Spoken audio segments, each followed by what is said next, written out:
السلام علیکم دوستو۔ سلطان معظم، میں اس حکم کو بجا لانے سے قاصر ہوں۔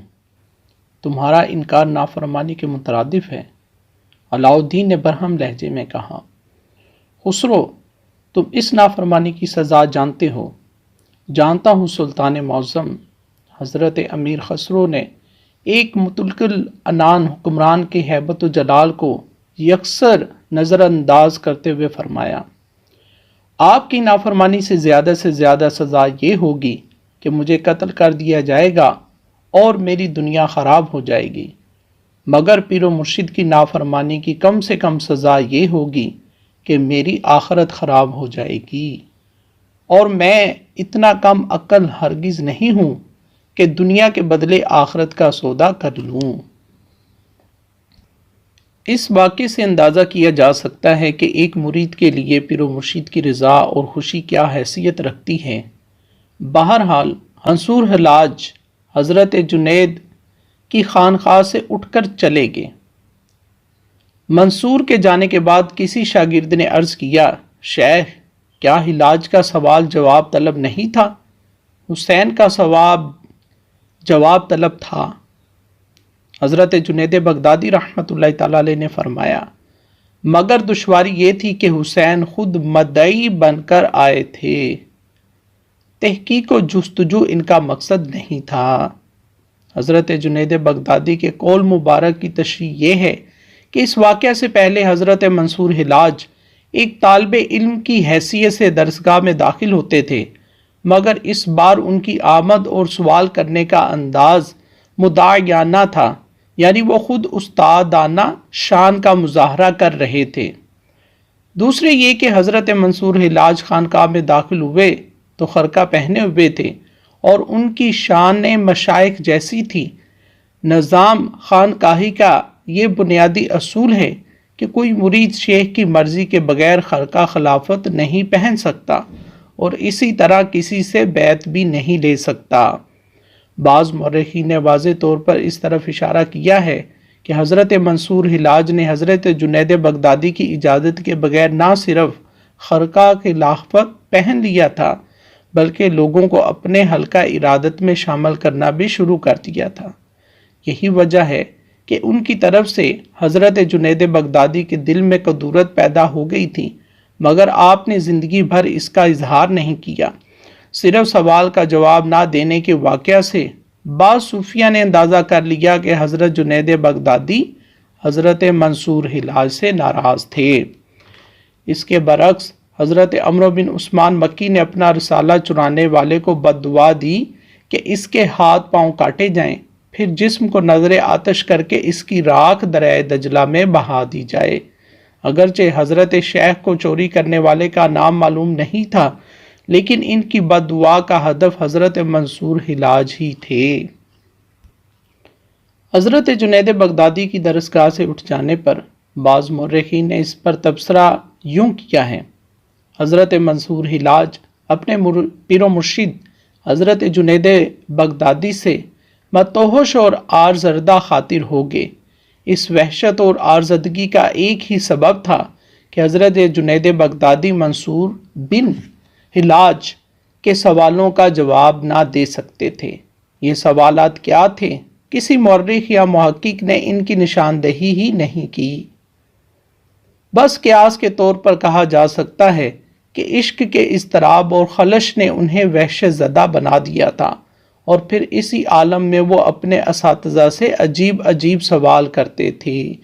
ان واقعات کی روشنی میں حالات کا ایک ہی رخ سامنے آتا ہے کہ حضرت منصور حلاج اپنے بعد حضرت سہل بن عبداللہ تستری کی اجازت کے بغیر حضرت عمرو بن عثمان مکی کی خدمت میں حاضر ہوئے۔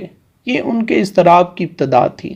منصور حلاج کا خیال تھا کہ وہ حضرت عمرو بن عثمان مکی رحمۃ اللہ تعالی علیہ کی صحبت میں سکون پا جائیں گے، ان کی وحشت ختم ہو جائے گی، مگر یہاں پہنچ کر تو معاملہ اور بھی سنگین ہو گیا۔ 18 ماہ کی صحبت اور رفاقت بھی ان کے پیچ و تاب اور خلش کو دور نہ کر سکی۔ پھر جب حضرت منصور حلاج اپنے دوسرے استاد عمرو بن عثمان کی درسگاہ سے اٹھے تو مرشد کی بد دعائیں ان کے ساتھ ہوئیں۔ اہل نظر سمجھتے تھے کہ حضرت جنید بغدادی ان کی بے قراریوں کا علاج کر دیں گے، مگر مشیت الہی نے منصور حلاج کے لیے کچھ اور ہی رقم کر لیا تھا۔ وہ اپنے تیسرے استاد اور مرشد کے آستانہ عالیہ سے بھی شدید اضطراب کے عالم میں اٹھے۔ پھر یہ خلش ایک آگ بن گئی اور حضرت منصور حلاج زندگی بھر اس آگ میں جلتے رہے۔ بعض مورخین نے حضرت جنید بغدادی رحمۃ اللہ تعالی علیہ کی ناراضگی کے واقعے کو بہت زیادہ بڑھا چڑھا کر غیر ذمہ دارانہ انداز میں تحریر کیا ہے۔ تذکرۃ الاولیاء میں حضرت شیخ فرید الدین عطار رحمۃ اللہ تعالی علیہ لکھتے ہیں، منصور حلاج رحمۃ اللہ تعالی علیہ 1 سال تک مجاور مکہ رہے، پھر بغداد پہنچ کر اپنے مرشد حضرت جنید بغدادی کی خدمت میں حاضر ہوئے اور تصوف و معرفت کے حوالے سے چند سوالات کیے، جنہیں سن کر حضرت شیخ رحمۃ اللہ تعالی علیہ خاموش رہے۔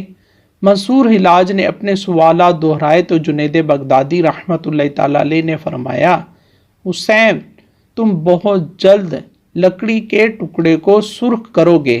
مطلب یہ تھا کہ پھانسی کا تختہ منصور حلاج کے خون سے سرخ ہو جائے گا۔ بعد میں آنے والے محققین نے اس روایت کو غلط ثابت کر دیا۔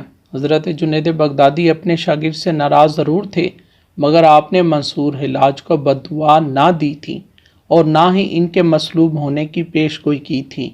یہ افسانہ طرازوں کا ستم ہے کہ ان لوگوں نے حضرت منصور حلاج کو بدنام اور ماتون کرنے کے لیے غلط حوالے پیش کیے۔ بعض روایتوں سے پتہ چلتا ہے کہ مشہور بزرگ حضرت شیخ ابو الحسن نوری بھی حضرت منصور حلاج کے استاد تھے۔ اس سلسلے میں ہماری نظروں سے کوئی تفصیل نہیں گزری، مگر یہ امر طے شدہ ہے کہ حسین بن منصور حضرت شیخ نوری رحمۃ اللہ تعالی علیہ کی صحبتوں سے بھی فیض یاب ہوئے تھے۔ حضرت منصور حلاج کے صاحبزادے احمد کی روایت ہے کہ میرے والد حضرت جنید بغدادی کی درسگاہ سے نکل کر تستر چلے آئے۔ اس سفر میں میری والدہ بھی ان کے ہمراہ تھیں۔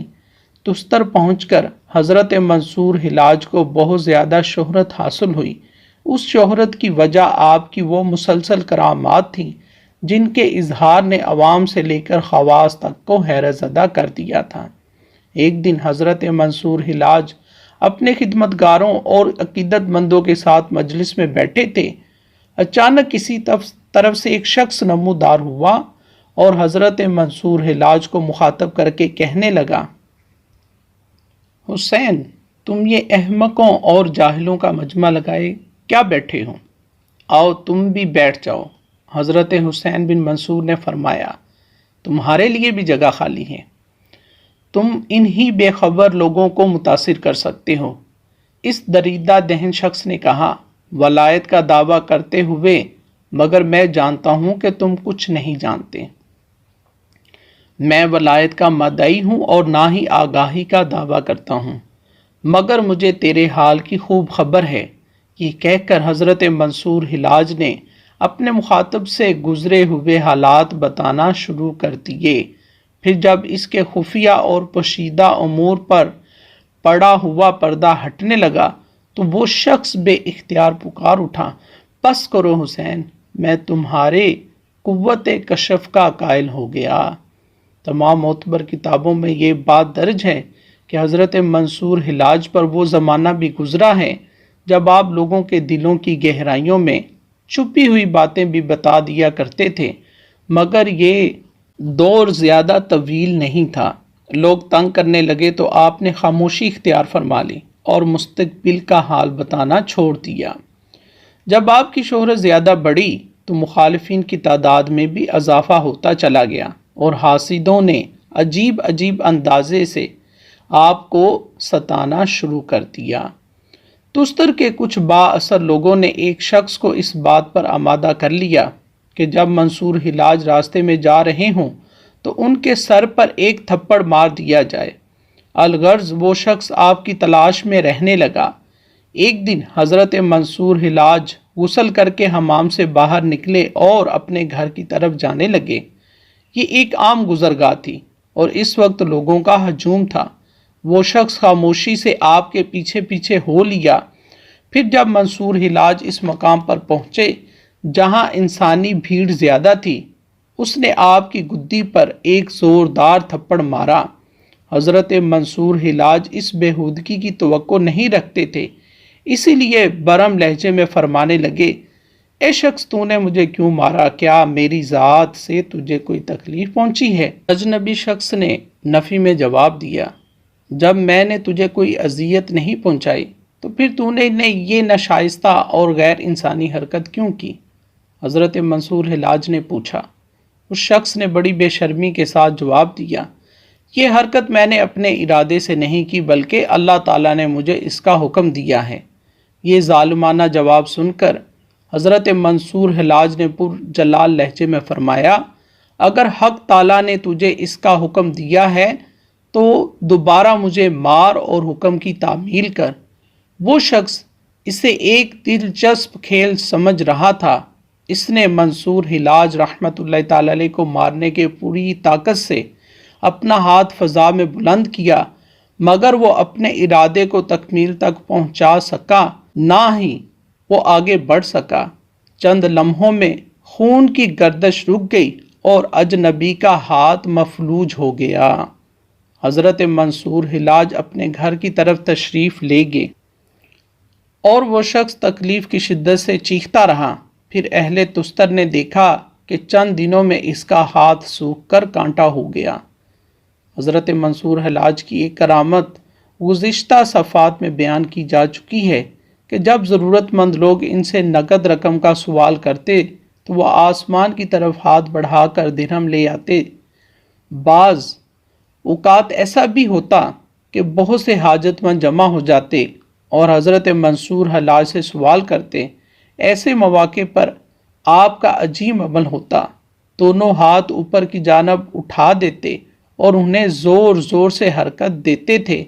پھر دیکھتے ہی دیکھتے دینار و درہم کی بارش شروع ہو جاتی تھی۔ حاضرین کو یہی محسوس ہوتا تھا جیسے خلا میں کوئی درخت موجود ہے جسے حضرت منصور حلاج ہلا رہے ہیں اور پھلوں کی طرح سکے ٹوٹ ٹوٹ کر زمین پر گر رہے ہیں۔ جب سکوں کا ڈھیر لگ جاتا تو حضرت منصور حلاج اپنے ہاتھ روک دیتے اور ضرورت مندوں سے مخاطب ہو کر فرماتے، ان سکوں کو آپس میں برابر تقسیم کر لو، مگر خبردار ایک دوسرے کے ساتھ زیادتی نہ کرنا۔ منصور حلاج رحمۃ اللہ تعالی علیہ کی اس قسم کی کرامات کو علماء اور مخالفین کی جماعت نے شعبدہ بازی اور ساحری سے تعبیر کرتے ہوئے بیان کیا ہے۔ یہ اسی زمانہ کا واقعہ ہے جب حضرت منصور رحمۃ اللہ تعالی علیہ تستر میں سکونت پذیر تھے۔ ایک دن درویشوں کی ایک جماعت آپ کی خدمت میں حاضر ہوئی اور مالی امداد کی درخواست کرنے لگی۔ یہ پہلے ہی بیان کیا جا چکا ہے کہ منصور حلاج رحمۃ اللہ تعالی علیہ ایک معمولی اور شکستہ لباس زیب تن فرماتے تھے۔ خوراک اور دوسرے اسباب ضرورت سے بے نیاز رہا کرتے تھے۔ اگر کوئی اجنبی شخص انہیں اس حالت میں دیکھ لیتا تو یہی سمجھتا کہ حضرت منصور حلاج ایک نہایت مفلس انسان ہیں، مگر درویشوں کی جماعت آپ کی روحانی شخصیت سے واقف تھی، اسی لیے مالی امداد کا سوال کیا گیا تھا۔ تاہم حضرت منصور حلاج نے ان لوگوں کو ٹالنے کے لیے عرض کیا، دوستو، تم تو میرا ظاہری حال دیکھ رہے ہو کہ میں کتنا شکستہ اور مجبور ہوں۔ ہم آپ کے ظاہر کی نہیں باطن کی بات کر رہے ہیں۔ ایک درویش نے کہا، آپ اپنی اسی باطنی طاقت کو استعمال کر کے ہماری مشکل دور فرمائیے۔ تمہیں میری باطنی طاقت کی کیا خبر؟ منصور حلاج رحمۃ اللہ تعالی علیہ نے گریز سے کام لیتے ہوئے فرمایا، میں تو ایک عام انسان سے بھی زیادہ کمزور ہوں۔ اگر مشکل کشائی کی طاقت رکھتا ہوتا تو خود یہ آزار کیوں جھیلتا؟ سب سے پہلے اپنی آسائش کا سامان جمع کرتا۔ حضرت حسین بن منصور مسلسل گریز کرتے رہے اور درویش مسلسل اصرار کرتے رہے۔ واقعتاً وہ لوگ ضرورت مند تھے اور یہ بات بھی جانتے تھے کہ منصور حلاج رحمۃ اللہ تعالی علیہ کوئی صاحب ثروت انسان نہیں ہے، پھر ان کی کفالت کس طرح کریں گے؟ دراصل واقعہ یہ تھا کہ درویشوں کی جماعت منصور حلاج رحمۃ اللہ تعالی علیہ کی کرامات کا شہرہ سن کر تستر پہنچی تھی، اور اب وہ لوگ اپنی آنکھوں سے حضرت منصور حلاج کا روحانی کمال دیکھنا چاہتے تھے۔ بالآخر منصور حلاج رحمۃ اللہ تعالی علیہ مجبور ہو گئے۔